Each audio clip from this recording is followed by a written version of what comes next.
ça pourrait être super intéressant de faire une nuit complète au musée. Comme ça, on dort et on découvre un peu la nuit. Ça donne complètement une autre ambiance. Ou sinon, un escape game.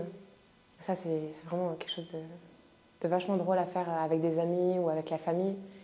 Dans un musée en plus, enfin, je sais pas, je trouve que ça peut faire être très intéressant.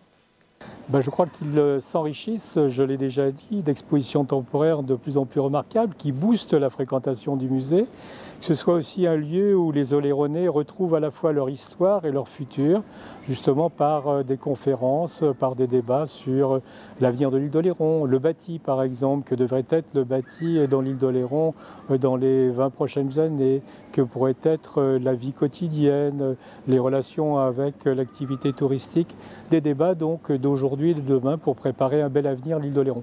C'est un petit peu notre Oléron 2035 au niveau du musée qu'on a à préparer. Bon, des découvertes par l'intermédiaire notamment des expositions temporaires que j'ai toujours appréciées, qui sont de qualité, donc que ça soit maintenu et remis encore plus en valeur.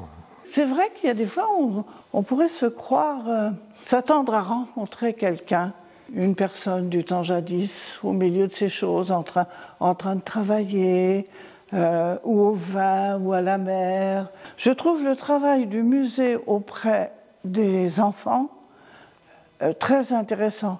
Et à mon avis, c'est ça qui doit être le plus développé.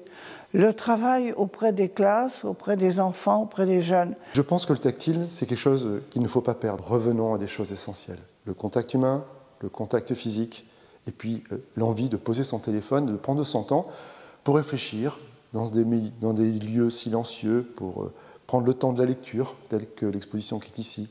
Ou à un moment donné, peut-être que l'on peut inventer une pièce où en se positionnant sur une étoile cardinale, on puisse voir l'île d'Oléron comme si on était en mode avion ou drone et que l'on puisse grossir, s'approcher.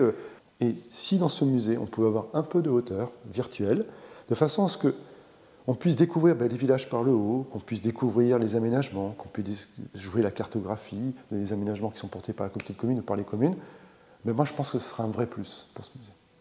J'aimerais qu'avec l'équipe du musée, on arrive en fait à créer des événements participatifs en fait, où le public est à la fois acteur de la programmation culturelle et qu'il y ait cette créativité, cette euphorie autour de chaque projet.